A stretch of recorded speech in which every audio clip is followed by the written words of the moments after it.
పూర్వం కాశీ పట్టణంలో ఒక బ్రాహ్మణ కుటుంబం ఉండేది. అయితే ఆ ఇంటిలో ముక్కుపచ్చలారని ఒక పసిపిల్లవాడు అర్ధాంతరంగా చనిపోతాడు. అల్లారు ముద్దుగా పెంచుకున్న ఆ పిల్లవాడు చనిపోవడంతో ఆ బ్రాహ్మణ కుటుంబాన్ని ఓదార్చడం ఎవరి వల్ల కావడం లేదు. అలా విపరీతంగా బాధపడుతూనే ఆ పిల్లవాడి శవాన్ని తీసుకొని ఆ బ్రాహ్మణ భార్యాభర్తలు శ్మశానానికి చేరుకుంటారు. కానీ చనిపోయిన వారి బిడ్డను ఆ శ్మశానంలో ఒంటరిగా వదిలి వెళ్ళలేకపోతున్నారు. ఆ శ్మశానంలోనే కూర్చొని ఏడుస్తూ ఉన్నారు. ఇంతలో ఇదంతా దూరంగా ఉన్న ఒక గ్రద్ద గమనించింది. ఆ పిల్లవాడి శవాన్ని చూడగానే ఆ గ్రద్దకి నోరూరింది. కానీ ఆ పిల్లవాడి శవాన్ని వదిలి ఆ తల్లిదండ్రులు ఎంతకీ వెళ్ళకపోవడంతో ఒకవేళ చీకటి పడితే తను నేల మీదకి వాలి ఆ శవాన్ని తినడం కష్టమని భావించి నిదానంగా ఆ బ్రాహ్మణ భార్యాభర్తల దగ్గరికి వెళ్లి, అయ్యా, ఎంతసేపని ఇలా ఏడుస్తూ కూర్చుంటారు? చీకటి పడితే భూత ప్రేతాలన్నీ ఇక్కడికి చేరుకుంటాయి. కాబట్టి వెంటనే ఈ పిల్లవాడి శవాన్ని ఇక్కడే వదిలేసి తొందరగా బయలుదేరండి అంటూ తొందర పెట్టింది. ఇంతలో ఈ హడావిడి అంతా చూస్తున్న ఒక నక్క అటువైపుగా వచ్చింది. ఆ పిల్లవాడి శవాన్ని చూడగానే ఆ నక్కకి కూడా నోరూరింది. కానీ ఆ శవం దగ్గర గ్రద్ద కాచుకొని ఉండడం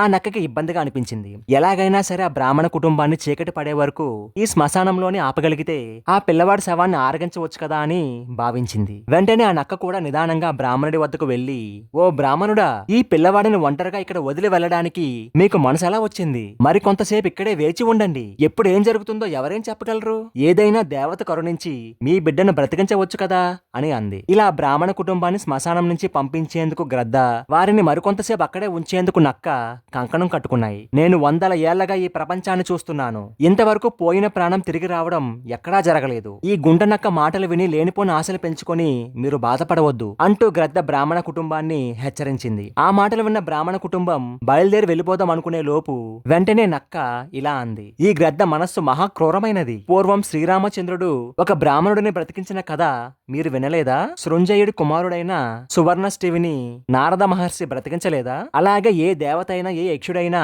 చనిపోయిన నీ కుమారుడిని బ్రతికించవచ్చేమో కదా అంటూ నక్క బ్రాహ్మణ కుటుంబాన్ని వెళ్లకుండా ఆపింది. అలా అటు గ్రద్ద ఇటు నక్క ఆ పిల్లవాడి శవాన్ని ఆరగించడం కోసం వాటికి అనుగుణమైన వాదనలు అవి వినిపించసాగాయి. ఇంతలో సాక్షాత్తు ఆ పరమేశ్వరుడే రుద్రభూమిలో విహారం చేస్తూ అక్కడికి చేరుకున్నాడు. ఆ బ్రాహ్మణ కుటుంబం యొక్క దీనమైన అవస్థను చూసి మీకేం కావాలో కోరుకోండి అని అడిగాడు. దానికి ఆ బ్రాహ్మణ భార్యాభర్తలు ఆ పరమశివుడికి నమస్కరించి చనిపోయిన తమ బిడ్డను బ్రతికించమని కోరుకున్నారు. వెంటనే వారి కోరికను శివుడు మన్నించాడు. అంతేకాకుండా ఇలాంటి పాపాలు మున్ముందు చేసే అవసరం లేకుండా గ్రద్దకి నక్కకి ఆకలి లేకుండా చిరకాలం జీవిస్తాయని వరం కూడా ఇచ్చాడు. ఈ కథ నుంచి నేర్చుకోవాల్సిన నీతి మాత్రం ఒకటి ఉంది. మనకు వినిపించే ప్రతి మాట మన మంచి కోసమేనని ఎవరు చెప్పినా సరే గుడ్డిగా నమ్మకూడదు అనే నీతిని కూడా మనకు అందిస్తుంది. కొంతమంది మోసగాళ్లు ఎదుటివారి కష్టాన్ని కూడా తమకు అనుకూలంగా మార్చుకునే ప్రయత్నాలు చేస్తూ ఉంటారు. ఎందుకంటే ఈ కలియుగంలో ఈ గ్రద్ద నక్కల మనస్తత్వం కంటే భయంకరమైన మనస్తత్వం కలిగిన మనుషులు మన చుట్టూనే ఉన్నారు.